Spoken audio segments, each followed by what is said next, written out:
Bonjour à tous dans ce nouvel épisode du podcast de l'IA. Alors j'essaye de garder le rythme à une fois par mois, c'est pas facile vu que je suis un peu tout seul. Aujourd'hui on va parler tout simplement toujours d'IA, mais plus particulièrement de juridique. Voilà, est-ce qu'on peut faire confiance à l'IA pour rédiger nos contrats?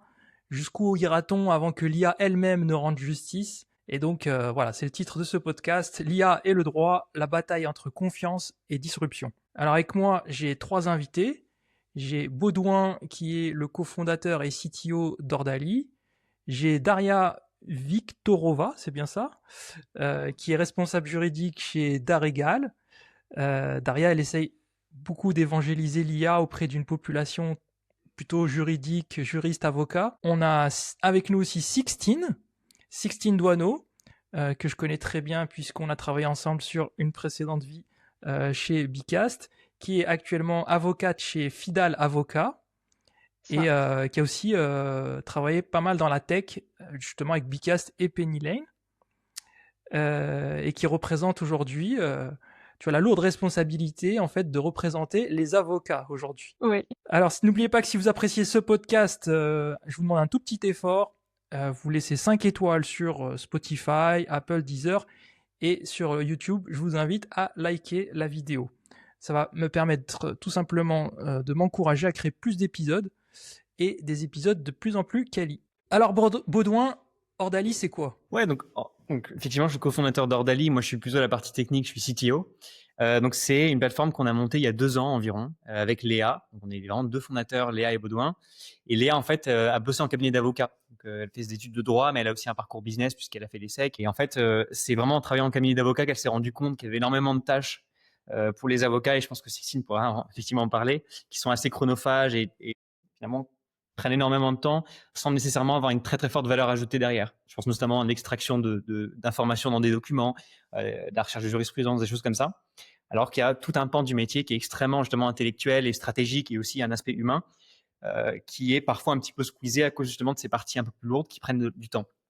Et donc bref, en 2023, on a lancé Ordali. Donc à la base, on partait vraiment sur un format simple qui est en gros un ChatGPT du droit, connecté aux sources juridiques. Et depuis, la plateforme a beaucoup évolué en 2 ans, où là maintenant, on va sur des cas d'usage beaucoup plus précis et beaucoup plus longs, enfin disposés sur le long terme. Donc tout ce qui va concerner par exemple la rédaction de contrats, la revue en masse de contrats, des choses comme ça. Alors je suis sur votre site web, vous dites que vous utilisez des sources certifiées.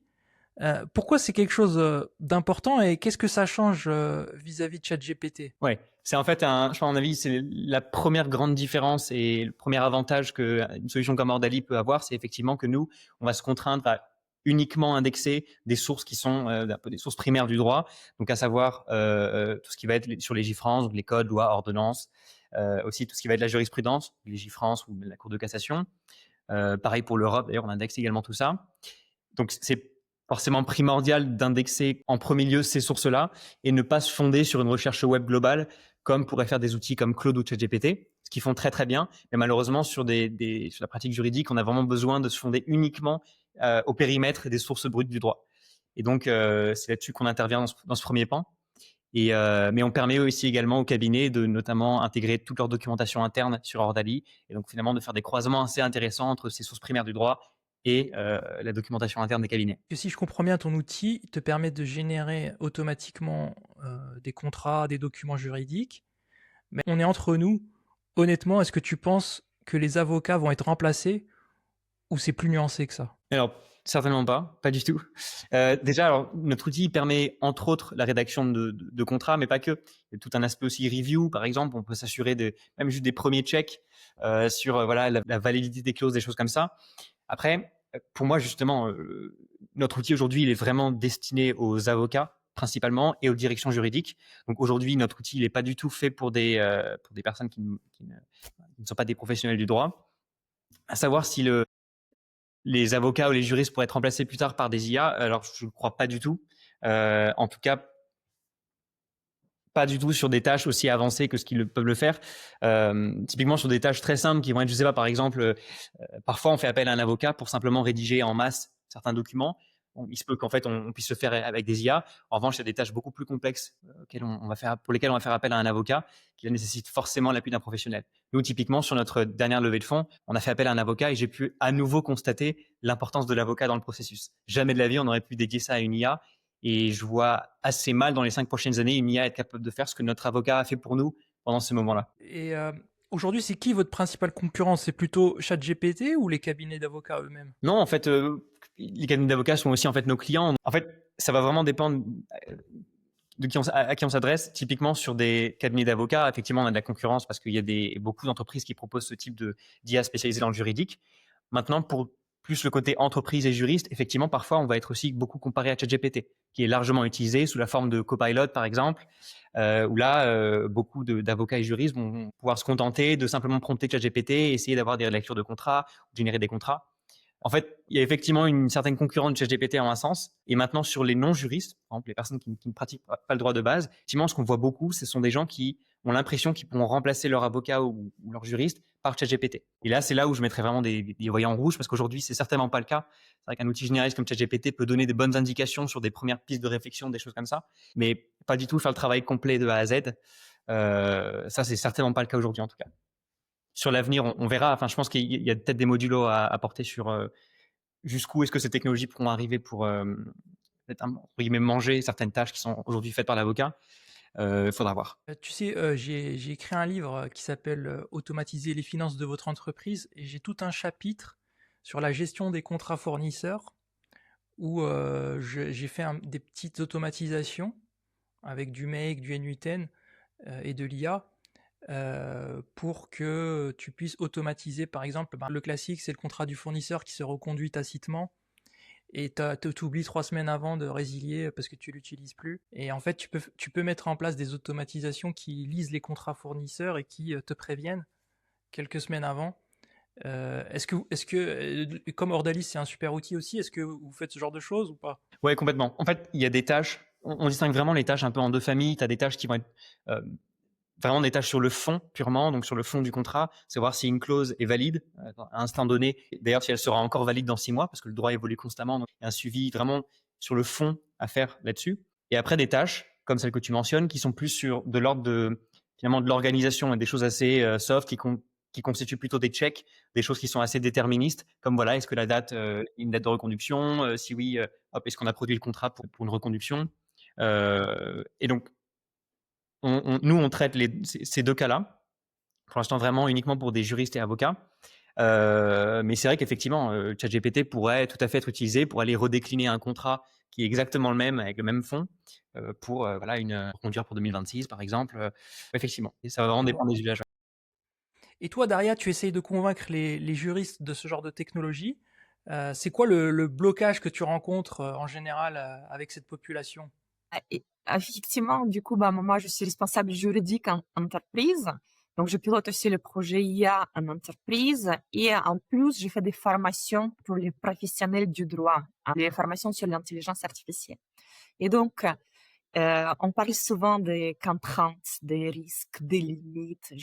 À chaque formation, je pose cette question: c'est quoi votre plus grande inquiétude par rapport à l'intelligence artificielle? Et en fait, franchement, le blocage, c'est pas la peur de la technologie. Le vrai blocage, c'est plutôt que les juristes et les avocats, ils savent pas encore comment faire confiance à l'intelligence artificielle. On demande souvent aux juristes, aux avocats de s'appuyer sur un outil qu'ils ne comprennent pas vraiment encore, qu'ils peuvent se tromper, bien évidemment, on a déjà parlé de ça, qui peut avoir les hallucinations et qui remet en question du coup leur manière de travailler, la manière de travailler des professionnels du droit. À la base, les professionnels du droit, nous sommes formés à vérifier, contrôler, prouver, et elle fonctionne à la probabilité. Donc, vous voyez, ça colle pas. L'IA propose des réponses probables, pas certaines. Donc, forcément, ça déstabilise. Les professionnels du droit, ils sont vraiment au premier rang pour avoir cette déstabilisation. Et en fait, il faut simplement changer de réflexe, je pense. Qu'il ne faut pas chercher la réponse parfaite, mais plutôt apprendre à mesurer si la réponse elle est assez fiable pour être utilisée. Et donc, je pense que c'est ce blocage qu'il faut vraiment qu'on débloque, du coup, chez les professionnels du droit. D'accord. Et est-ce que tu as des avocats qui te disent oui, mais c'est pas éthique, j'ai peur de perdre mon métier. Oui, oui, c'est un peu tout ça chaque fois, effectivement. Donc, tout d'abord, les avocats comme les juristes, ils disent, bah, ce n'est pas fiable. Voilà. Et là, ils ont raison, bien évidemment, parce que, bah, voilà, il y a ce risque d'hallucination, de vérifier les sources, etc. Mais encore une fois, si on ne sait pas s'en servir, bah, l'IA elle va rester pas fiable, bien évidemment. Deuxième crainte, c'est toujours la confidentialité, le secret professionnel, le secret des affaires, les données sensibles, la protection des données, voilà ce volet, la confidentialité. Donc, l'idée de parler à un outil hébergé on ne sait pas où, donc ça fait peur aussi. Donc, c'est pour ça il y a les juristes et les avocats qui sont un petit peu méfiants en disant que voilà, aujourd'hui, on ne peut pas travailler en sécurité avec l'IA. Mais de l'autre côté, il y a les outils, notamment comme Ordali, que voilà, on voit ici présente, qui permet du coup d'utiliser l'IA dans les espaces plus cloisonnés sur les serveurs qui sont hébergés plutôt du coup en France ou dans l'Union européenne. Et on peut avoir aussi les IA internes ou soit travailler avec les outils paramétrés pour ne rien stocker ou ne rien réutiliser. Donc là, il faut qu'on parle aussi en formation, il faut qu'on explique ça plus aux avocats et aux juristes. Et bien évidemment, il y a aussi la peur de perdre son métier. Et si tu as déjà posé la question, effectivement, à Audouin, moi, je peux répondre aussi que sûrement, maintenant, c'est plutôt les avocats qui m'ont confié qu'ils ont moins de demandes pour les petits dossiers. Donc, les clients, ils utilisent désormais l'IA pour rédiger un courrier, pour retrouver un article de loi ou faire une première version d'un contrat vraiment simple. Ben, moi, comme je suis responsable juridique, je le constate aussi parce que maintenant, je sollicite moins les avocats sur les petits sujets que je peux traiter rapidement avec l'IA. Mais ces mêmes avocats me disent aussi qu'ils sont toujours sollicités sur les sujets complexes. Ceux qui exigent, par exemple, de la stratégie, de la nuance. Et donc maintenant, la vraie question pour les avocats, c'est comment attirer ces nouveaux clients sur les dossiers à forte valeur ajoutée où l'IA ne peut pas aller plus loin que ça. Pour les juristes, pour les directions juridiques, c'est à peu près le même sujet. Mais pour les dossiers internes, comme on a un seul client en entreprise, c'est notre entreprise. Et donc, effectivement, maintenant, c'est la posture qui change. Le juriste ou l'avocat, il se vend plutôt, il ne vend plus le conseil, il vend plutôt l'expertise, la confiance, l'esprit critique, mais il faut toujours s'appuyer sur les bonnes sources pour avoir confiance à l'intelligence artificielle notamment. Mais là, concrètement, j'ai mon avocat qui est difficilement passé déjà du fax à l'email, qui me dit ah non mais l'IA jamais. Qu'est-ce que tu lui dirais, lui qui utilise pas du tout d'IA, qui rédige tout à la main sur Word, qu'est-ce que tu lui dirais? En fait, je le vois souvent, hein, les ultra-conservateurs, même pendant mes formations. Donc, qu'est-ce que je fais? Je commence toujours par un exemple très concret. Donc, je ne parle pas de l'IA comme de révolution technologique, mais je montre simplement ce que l'IA a changé dans mon quotidien de juriste. Et comme on parle la même langue, en fait, entre les professionnels du droit, donc on partage notre expérience et en fait, c'est tout de suite plus visible. Et par exemple, en formation, on fait toujours la même chose. Donc, on part toujours des cas d'usage réels des participants. Donc, souvent, ce sont les mêmes cas d'usage.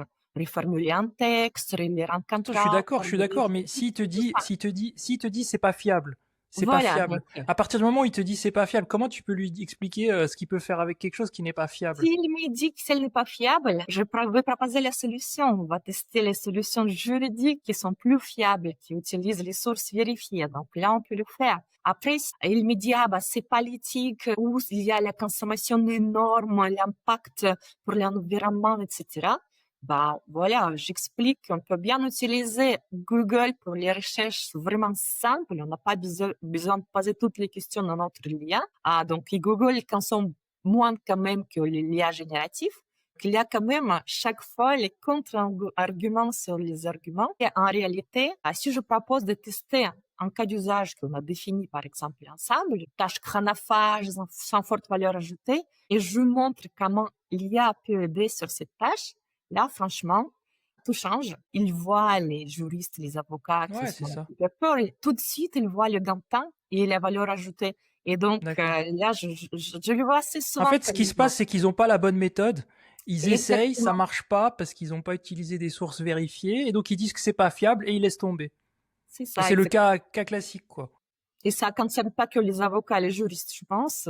C'est à peu près la même chose avec tous les gens qui essayent, du coup, qui testent et qui voient que bon, le résultat n'est pas convaincant, mais en réalité, ils savent pas poser les bonnes questions. C'est la méthode qui change tout. Vous le savez. Alors du coup, c'est quoi, enfin, de quoi va s'occuper l'IA et de quoi va s'occuper les juristes avocats? Tu penses ça va s'organiser comment? Comment ça va s'organiser? Bah, évidemment, on va quand même garder nos tâches de juriste. On va confier les tâches à faible valeur ajoutée à l'intelligence artificielle. Mais notre valeur historique, qui est basée sur la maîtrise du texte, elle va évoluer quand même aussi avec l'intelligence artificielle aujourd'hui. Donc, ce qui fait la différence, c'est de l'expertise, l'analyse et l'éthique. Et donc là, l'IA, elle va pas le remplacer. Donc, pour moi, le juriste de demain, il sera pas celui-ci qui sait tout, par exemple, qui sait maîtriser le texte, qui connaît par cœur les articles de la loi, etc. Mais plutôt celui qui sait poser les bonnes questions à l'IA. Et donc, c'est l'IA qui va faire le travail, voilà, de recherche, le travail de reformulation, de synthèse, mais c'est à nous de garder notre esprit critique pour améliorer les résultats. Donc, on va quand même collaborer ensemble. D'accord.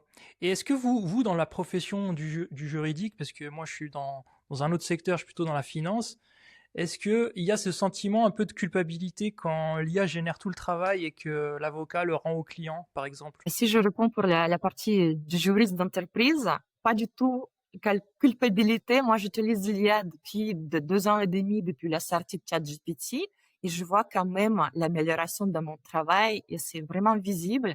Notamment, je reçois pas mal de retours positifs de nos opérationnels, donc des collaborateurs avec qui, du coup, je suis en contact en direct. Ils n'ont pas le sentiment, je vois beaucoup de professionnels qui aiment pas utiliser l'IA parce qu'ils ont l'impression de tricher, parce que c'est l'IA qui fait le travail à leur place parfois et que ils ont du mal à se dire ça c'est mon travail et je le livre au client. Pour la partie du juriste, vraiment direction juridique, je peux dire que voilà, on ne triche pas, on améliore notre travail, on améliore notre langage, on peut s'adapter aux besoins de nos clients internes. Donc ça compte énormément et on peut passer plus de temps sur les tâches à forte valeur ajoutée, à repenser à la stratégie, au management d'équipe. Et du coup, on libère le temps pour faire autre chose, qui est plus intéressant pour nous. Et je pense que c'est le gain quand même, pas que de temps, mais en efficacité en général. Et pour moi, il n'y a pas de souci. Je peux dire, je triche pas. Je dis, complètement, voilà, pour cette tâche, j'ai bien utilisé ChatGPT, mais j'ai amélioré la réponse. Donc, j'ai procédé comme ci, comme ça. Donc, ça valorise aussi mon travail de juriste derrière, bien évidemment. Ok. Et toi, Sixtine, alors toi qui es passé par les cabinets d'avocats, la tech, et t'es revenu en cabinet d'avocat de ce que j'ai compris, Ouais, exactement. comment tu as vécu cette disruption ces dernières années autour de l'IA? Donc je rappelle, toi, Euh, Sixtine, tu es avocate, donc Non, c'est bien non, parce oui, qu'on va oui. avoir le point de vue d'une avocate.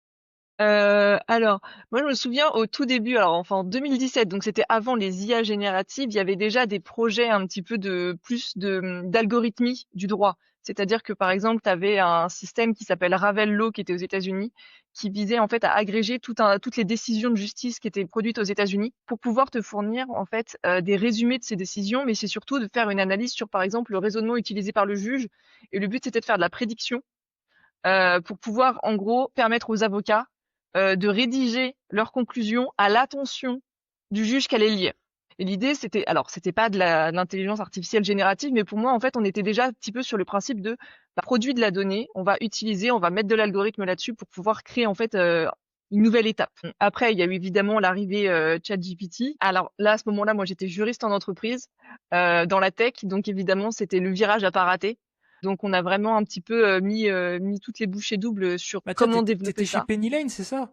Ouais, exactement. Et chez Penny Lane, du coup, comment vous l'aviez vécu c'est arrivé? Vraiment comme une opportunité. En fait, l'idée, c'est ça n'a jamais été vu comme un frein, au contraire. L'idée, c'est qu'on avait justement, surtout côté tech, des gens qui étaient très, très demandeurs, de pouvoir les utiliser, un peu comme au Far West. Enfin, c'était ça en 2020. Le but, c'était vraiment d'aller vite, de faire des choses et de proposer des choses.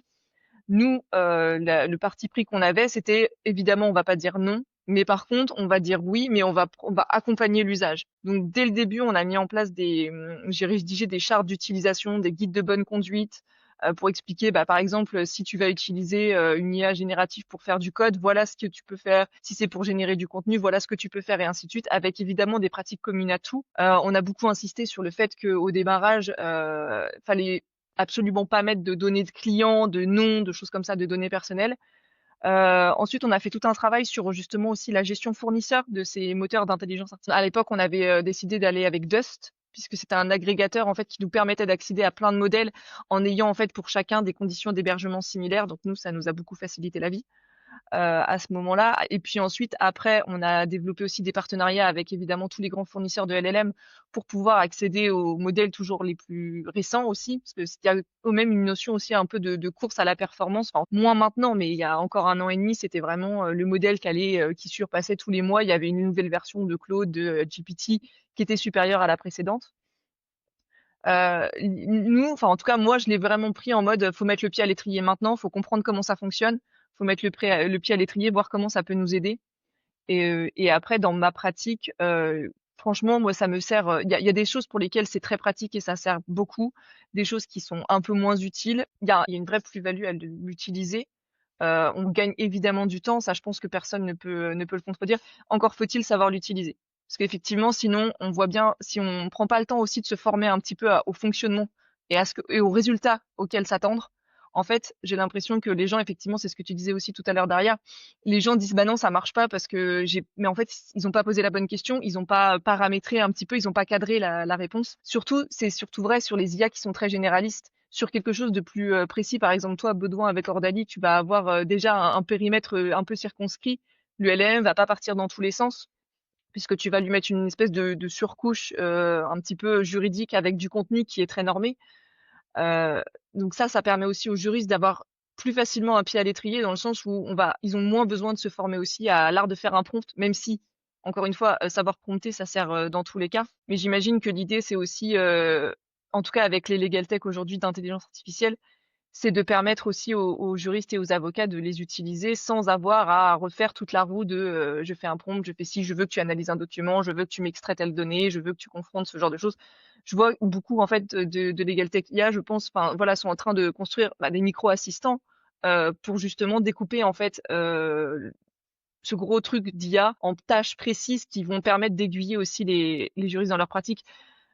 Les avocats ont clairement pas le temps d'aller se former sur le sujet, et certains veulent pas le faire, donc c'est aussi avoir un système un peu clé en main euh, qui s'adapte à leurs besoins aussi. Parce que Sixtine, là, il y a deux points. Le premier, c'est toi, par exemple, en tant qu'avocate chez Fidal, tes clients te demandent comment être en conformité quand ils utilisent l'IA. Ça, c'est un premier point. Mais le deuxième point, c'est dans ton travail au quotidien, comment toi, tu utilises l'IA. Ouais. Alors, moi, dans mon quotidien, j'ai plusieurs un peu micro-assistants qui sont dédiés à des tâches particulières. Par exemple, je sais que j'en ai un qui va m'aider à rédiger mes lettres de mission, donc mes conventions d'honoraires. C'est quoi comme solution? Comme solution, alors, c'est du custom, vous l'avez développé maison ou c'est un modèle frontière du marché? Fidal a développé son propre outil. Donc on a un truc dédié fait par Fidal pour Fidal qui fonctionne à l'heure actuelle, je crois, sur GPT-4, et on peut essayer GPT-5, je crois. Et on a en fait ce même système où en gros on peut avoir des tâches et des micro-assistants. Ça fonctionne un peu pareil que Copilot, hein. Il n'y a rien de très différent. Après, on a le droit aussi, on a la possibilité d'utiliser les autres fournisseurs du marché, simplement avec des directives d'utilisation, évidemment. Enfin, nous, en plus, on est soumis au secret professionnel. On va pas aller mettre les contrats de nos clients dans la nature. Mais par contre, alors si c'est votre solution, comment vous assurez que vous avez le contrôle sur les sources? C'est-à-dire, comment lui dire, tu as le droit d'utiliser que ces sources-là? Ouais, et rien parce d'autre. qu'en fait, il y a une couche de RAG en fait qui a été mise en place et qui Mais est attends, un peu mais vous êtes des avocats, vous n'êtes pas des techs. on a fait appel à des gens. On a fait appel à des gens qui l'ont fait pour nous. D'accord. Et c'est quelque Non, chose qui non, coûte cher ou c'est, tu sais pas? je ne sais Ça a pas. pris du Je temps n'ai au pas moins? Est-ce accès. que ça prend du temps ou? Ouais, ça prend énormément de temps. Je crois, ce truc-là est sorti en usage. Il doit y avoir un peu moins de 6 mois. Il a pris, je pense, plus d'une année à produire pour avoir une bêta. Là, à l'heure actuelle, on est toujours en bêta et on va être encore en bêta pendant plusieurs mois. Et pourquoi pas avoir pris une solution comme Ordali en 5 minutes, c'est installé? Ça dépend des cabinets, ça dépend des tailles de cabinet. Fidal aime beaucoup faire en interne. On a plein de choses qui sont D'accord. faites maison. Mais après, j'imagine, c'est aussi parce que Fidal, c'est une force de frappe qui est assez importante. Il y a 2000 avocats en France. Il y a moyen de mutualiser, en fait, les efforts. Alors Ah qu'effectivement, ouais, un ouais. cabinet qui est un peu plus confidentiel, entre guillemets, ne serait-ce qu'une cinquantaine d'avocats, va Bah pas oui, c'est forcément ça, c'est ce avoir que je les disais. moyens. Imagine un avocat qui est indépendant et il n'a pas Ouais, les moyens de faire ce que vous avez non, fait chez Fidal. non. Enfin, je suppose que c'est là où tu interviens, toi, Baudouin, avec Ordali, non? Oui, mais en fait, justement, c'est intéressant parce que nous, ce qu'on voit beaucoup, ce sont des cabinets, même des plus petits cabinets, en 20-30 avocats, qui vont tenter eux-mêmes de créer leur propre système IA. C'est vrai que les API de les API d'OpenAI, donc notamment ChatGPT, les assistants et tout ça, je crois que c'est limite les API sont devenus les plus populaires parce que justement, les gens ont compris qu'ils pouvaient eux-mêmes créer leur propre ChatGPT et avec certaines garanties sur la confidentialité des données, faut y croire ou faut pas y croire, mais qui effectivement sont, en tout cas à ce stade, peuvent être un peu considérés comme des concurrents entre guillemets. Alors je pense que dans le cas de Fidal, ça a peut-être dû coûter assez cher à mon avis vu la taille de la structure et le nombre de données que vous avez en interne. Et je pense que pour des petits cabinets, ça peut être intéressant à condition de vraiment se mettre sur le sujet, mais de créer sa propre IA interne. C'est à mon avis faisable. Forcément, c'est pas un truc que je recommanderais parce qu'à mon avis, il y a tout un aspect produit qui n'est pas du tout à négliger. Mais pour des premiers POC de RAG et tout ça, ça peut très très bien fonctionner en fait par soi-même. Donc, si on revient du coup à Sixteen, tu disais donc ce projet, bon, c'est un projet que vous avez préféré faire en interne, mais bon, ça demande des budgets et ça demande un peu de temps. Voilà, maintenant que vous avez mis en place ce projet, est-ce que tu as remarqué des gains de productivité en interne avec tes collègues?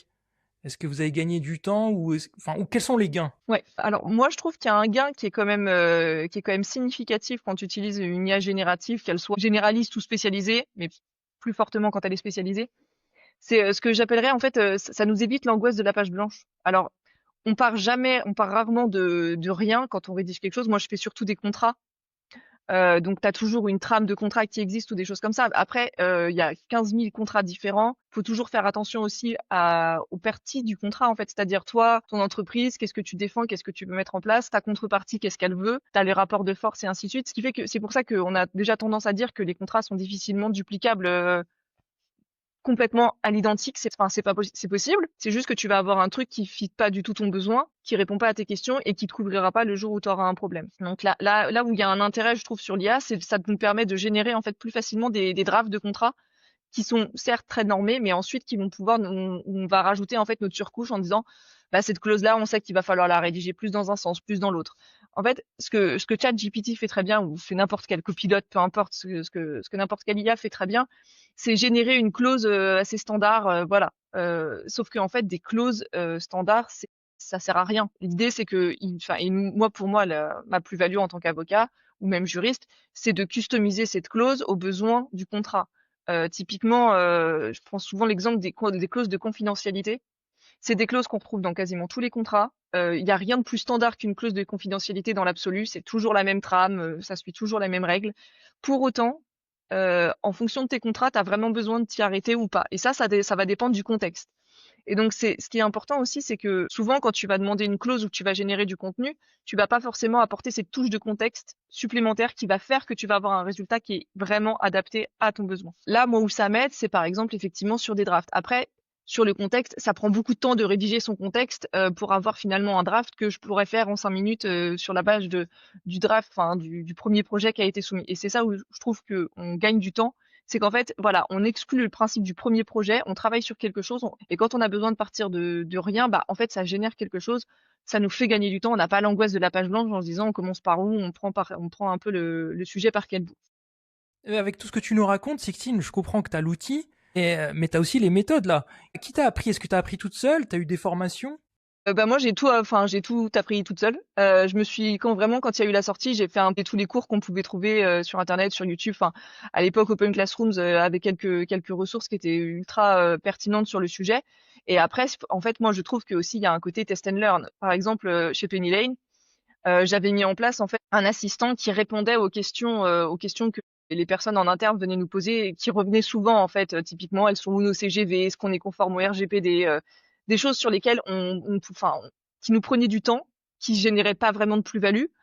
On avait eu beau mettre en place les ressources avec des réponses un peu des questions-réponses toutes faites, ça prenait pas forcément, les gens connaissaient pas la ressource. Puis quand t'as beaucoup de gens de turnover ou de choses comme ça, ou de gens qui arrivent, tout le monde va pas non plus dans le Notion explorer toutes les sous-parties. Donc on avait mis en place par API en fait un espèce de petit bot que j'avais programmé en disant bah voilà, quand les gens te posent des questions, tu vas dans telle ressource, tu fais ci. Et ça m'a pris mais des douzaines et des douzaines d'essais et de prompts pour Ouais, mais réussir à avoir quelque aujourd'hui, chose. les avocats, ils ont pas t'as quand même une certaine compétence, on va dire, innée de débrouillardise et de. Mais je pense pas que tous les avocats aient cette compétence. Je pense même que c'est l'inverse. C'est même la grande majorité, je pense, qui n'ont pas cette compétence ou cette passion pour essayer des choses complètement innovantes. Peut-être Daria, tu peux peut-être donner quelques conseils pour ceux qui veulent Effectivement, bah, formez-vous, hein, commencez déjà à suivre, comme voilà, Sixtine l'a bien dit, les formations gratuites qui existent pour comprendre qu'est-ce que c'est l'intelligence artificielle, les formations d'Open Classrooms. Il y a Coursera, il y a Stanford, les autres universités qui ont créé les cours sur l'IA qui sont gratuits, qui sont accessibles à tous. Il y a OpenAI Academy qui a mis aussi en place pas mal de cours vraiment comment savoir bien planter, etc. Donc, vraiment les bases. Après, moi, j'ai commencé par ça aussi. Après, il faut tester. Hein. De toute façon, il faut faire de la pratique tous les jours. Sans pratique, sinon, bah, vous n'allez rien comprendre, rien apprendre. Et après, si vous souhaitez vraiment approfondir le sujet, notamment pour les parties juridiques, sur les cas d'usage juridique, là, je vous conseille quand même de suivre les formations spécialisées, d'où l'intérêt à vraiment avoir, voilà, les formateurs, comme moi, par exemple, qui est juriste, qui va former les juristes, et on va parler des mêmes cas d'usage, des mêmes problématiques. Donc, et là, avec les formations comme ça, on peut avancer aussi plus vite. Donc, commencez par former vous-même, suivre les formations gratuites, former vos équipes si vous avez déjà appris du coup quelque chose, faire les bibliothèques de prompts qui marchent bien, donc en collaboration one team, vraiment, cet aspect collaboratif, ça marche très bien avec l'intelligence artificielle. Et ensuite, du coup, bah, il faut, comme je vais ajouter ma couche supplémentaire de juriste, il faut quand même poser un cadre si vous êtes en entreprise. Donc, il faut aller voir la direction en disant, voilà, il y a quand même ce projet de l'IA. Bon, le juriste, il est là pour vous aider. Quelles sont les données on peut confier à l'IA? On va déterminer ensemble. Quelles sont les tâches on peut automatiser? Bah, je suis là, bah, voilà, je peux vous aider.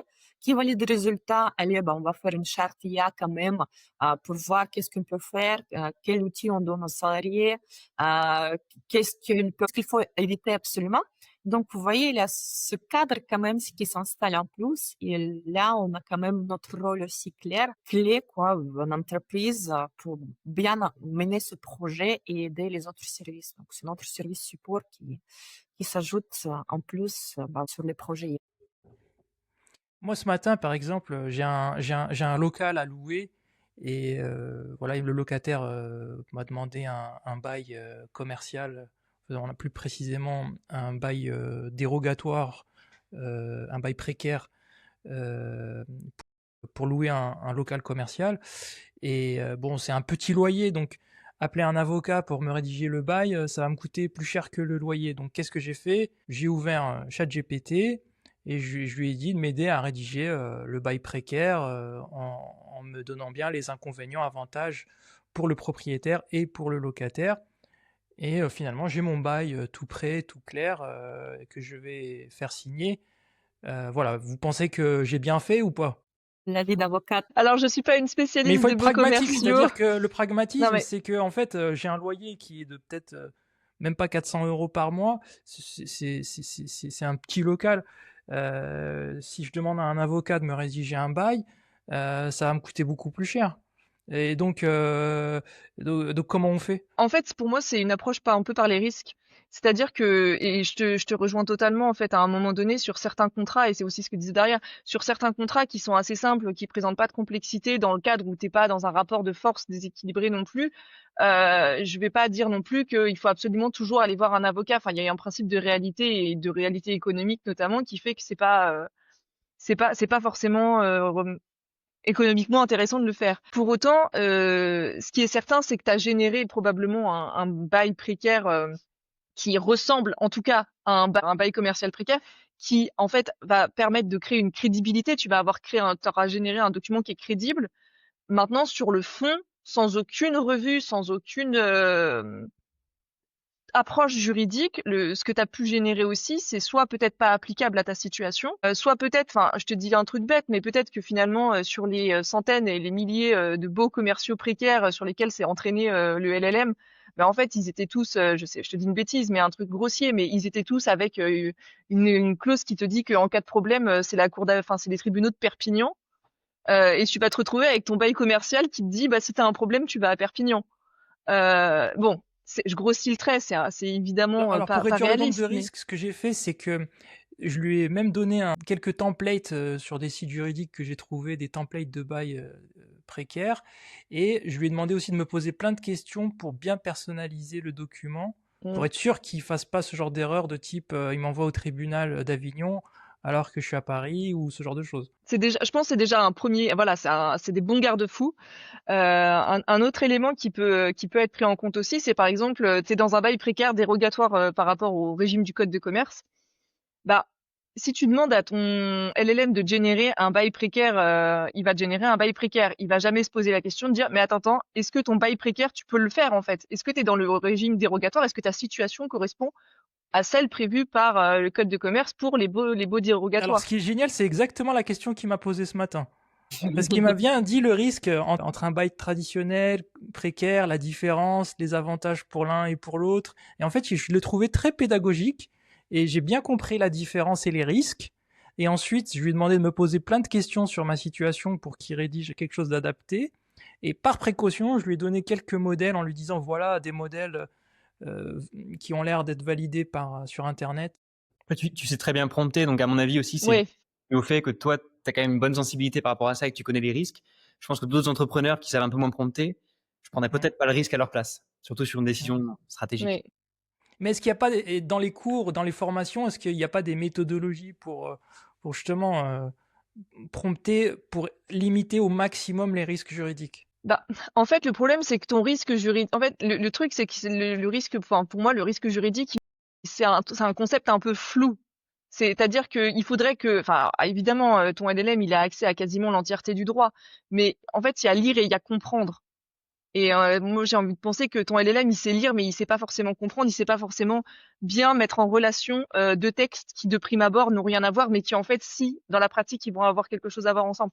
Donc, en fait, justement, c'est pour moi là où un peu la limite de ton LLM à l'heure actuelle, c'est que tu peux pas, il peut pas te dire il y a un risque ou il y a pas de risque. En fait, tout ce qu'il peut te dire, c'est sur la base de ce qu'il a vu, de ce qu'il a appris, statistiquement, il y a une chance que le risque se matérialise ou pas. Et ça, mais de la même manière qu'un avocat va avoir un peu plus de connaissances et en tout cas va peut-être se poser un peu plus de questions. Et surtout, pour moi, il y a un truc aussi qu'à l'heure actuelle, tu peux pas avoir avec ton LLM. Tu as tout ce que, évidemment, un client va te dire, donc tu as tout le verbal, mais tu as aussi tout le non-verbal et tu as aussi tout le contexte d'une situation, encore une fois, les rapports de force en présence et ainsi de suite. Et ça, à l'heure actuelle, en tout cas, les LLM le prend pas en compte. Donc, ça enlève un petit peu ça enlève du contexte et donc ça enlève de la pertinence sur ce qui va sortir à la fin. Un Ouais, avocat, mais du, lui, du coup, si il je va. résume bien, en fait, c'est une histoire de contexte. C'est-à-dire, plus tu lui donnes du contexte, même sur le non-verbal et sur le verbal, et plus tu te rapproches des Oui. compétences finalement d'un avocat. Oui, moi je pense que tu t'en rapproches. Après, il y aura toujours un côté humain. In fine, tout Est-ce n'est que le pas. job de l'avocat finalement, ce sera pas de tirer le contexte du nez, c'est pas les vers du nez, c'est le contexte du nez, pour justement sortir la meilleure réponse, quoi. Bah, ça c'est déjà le travail que font les avocats. Normalement, que sont censés faire les avocats, c'est justement une partie de notre travail. C'est pas juste d'écouter et de lire ce qu'on nous donne. C'est vraiment essayer de comprendre aussi ce qu'il y a derrière. Enfin, souvent les clients viennent avec une question, mais en fait, la réponse qu'ils attendent, c'est pas la réponse à leurs questions. C'est en fait quelque chose qui les travaille plus profondément, mais qu'ils n'arrivent pas à dire parce que ils maîtrisent pas le jargon juridique. Donc, par exemple, plein de fois, tu vas avoir des gens qui vont arriver, qui vont parler d'une situation avec des mots en pensant qu'ils maîtrisent les concepts, alors que pas du tout. Si tu donnes ton LLM, voilà, c'est pareil. Tu vas lui dire, tu vas lui parler de la même chose, tu vas utiliser ces mêmes concepts juridiques que tu penses maîtriser, mais qui en fait sont pas les bons. Bon, ton LLM, s'il n'est pas déjà un peu formaté à un raisonnement juridique, donc si tu prends un truc généraliste, bah il va pas forcément challenger ça. Donc déjà en prenant un LLM spécialisé, donc typiquement Ordali peut-être justement qui a vocation à justement un peu acquérir ce bagage intellectuel, qui est de dire attention, réfléchissons un instant, la situation décrite ne correspond pas aux mots auxquels qu'on a posé sur cette situation. Et ça c'est le travail aussi de l'avocat de déterminer en fait de quoi il s'agit vraiment au-delà de juste le contexte et ce qu'on peut lui donner. Et ça, En fait, maintenant, aujourd'hui, là, une des grosses barrières pour faire appel à un avocat, toujours, on se dit ça va coûter cher. Mais avec tous ces outils, toute cette IA, ça vous fait gagner un temps fou. Est-ce que vous pouvez pas réduire vos coûts? Est-ce qu'un avocat, il pourrait pas être plus accessible maintenant? Au moins, on n'hésiterait pas à faire appel à un avocat plutôt que de demander directement à un LLM. Sur certains aspects, sur des choses un peu simples, oui, je pense qu'il y a un travail à faire aussi du côté des avocats à rendre les choses plus accessibles. Pour moi, oui. Il y a clairement quelque chose à faire. Après, encore faut-il que les avocats aient envie d'y aller. C'est toujours un peu la même chose. Ça vous baisserait pas. En fait, au contraire, vous feriez plus de chiffres parce que vous auriez plus de clients. Alors, c'est sûr, ça sera moins cher, mais vous allez y passer aussi moins de temps. Donc, je pense que tout le monde s'y retrouve. C'est-à-dire que les clients, ils ont un service d'avocat moins cher et ils sont un peu plus protégés. Les avocats, ils ont plus de clients puisqu'ils arrivent un peu à baisser le prix. Et ils gardent leur marge parce que grâce à l'IA, ils vont passer moins de temps sur les dossiers. Tu as quand même un principe de rigueur qui est que déjà, un avocat, il engage toujours sa responsabilité professionnelle quand il rend un livrable. Donc, de toute façon, un avocat va toujours prendre le temps de bien vérifier ce qu'il dit. Donc, ça peut te faire gagner du temps, mais... Ah, je peux te dire que j'ai connu des avocats. Je pense pas que je pense, en théorie, tu as raison, mais en pratique, je peux t'assurer, à part toi, parce qu'on a travaillé ensemble, que la plupart des avocats avec qui j'ai travaillé, il y a toujours des boulettes à droite à gauche dans ce qu'ils me rendent. Bah, ça c'est l'humain. C'est l'humain. Après, je pense que il y a quelque chose à faire effectivement, mais pour le moment en tout cas, à mon avis, un LLM te fait pas non plus gagner un temps tellement fort que tu peux diviser par 4 tes coûts. Pas encore en tout cas. Après, il y a aussi les débats en cours sur la facturation, le changement de mode de facturation des avocats. Le taux horaire, maintenant, c'est pas vraiment applicable parce qu'il y a qui aide. Et donc, ça, c'est assez intéressant aussi, je pense, savoir comment ça va évoluer. Et il y a déjà certains cabinets qui passent à autre mode de fonctionnement. Donc, ouais, c'est intéressant. Et nous, ce qu'on voit dans nos clients d'ailleurs, c'est que eux-mêmes, donc dans nos clients avocats, eux-mêmes ont leurs propres clients qui leur demandent s'ils vont utiliser l'IA et si oui, de notifier sur la facture, de dire voilà, tel temps a été passé sur l'IA. Même les clients ont envie de savoir justement si les avocats utilisent eux-mêmes des LLM pour leur dossier. Oui, parce que là, le 400 € de l'heure facturé par l'avocat parce qu'on s'est passé un coup de fil, rien que le fait de dire bonjour, ça va, quoi de neuf, ça coûte déjà 10 €. Et je pense que c'est un business model qui n'a pas évolué depuis 500 ans. Faudrait complètement revoir ça, quoi. À l'heure où on paye du SaaS, on paye mensuellement des forfaits illimités. À l'heure où on paye tout quelques dizaines d'euros. Voilà. Après, bon, je conçois qu'il y a du low cost et il y a du haut de gamme. Mais c'est intéressant ça, que je savais pas que des clients demandaient carrément dans le détail de la facture ce qui est de l'IA, ce qui est pas de l'IA. Et du coup, tout le monde s'y retrouve, Baudouin, chez tes clients? En fait, ça va dépendre, parce qu'il y a aussi des clients d'avocats qui vont demander expressément de ne pas utiliser l'IA, parce que justement, parfois, ça peut donner lieu à des erreurs. Et c'est vrai que... Tiens, justement, c'est quoi, d'après vous, les contrats où il faut jamais utiliser l'IA? Ou un peu et bien relire, quoi? Qu'est-ce qui est critique? Enfin, en ce qui me concerne, je pense que c'est pas forcément sur la nature du contrat, mais vraiment sur l'importance du contrat dans ce que tu fais, dans ta stratégie. Est-ce que c'est un contrat clé? Là, à ce moment-là, je te conseillerais d'éviter de passer par l'IA et de prendre des raccourcis. Enfin, c'est assez bête comme conseil finalement, mais c'est vraiment purement sur l'importance même du contrat en tant que tel. Ouais. Et qui tu co-contractes aussi. Comment vous imaginez l'avocat du futur? C'est-à-dire l'avocat dans 10 ans, c'est ultra démocratisé. Je ne sais pas si on aura l'AGI d'ici là, Mais comment vous imaginez son quotidien? Si je peux donner un élément de réponse, je pense que pour imaginer le quotidien à venir de plein de professions, regardez ce qui se passe chez les développeurs, c'est souvent un bon réflexe.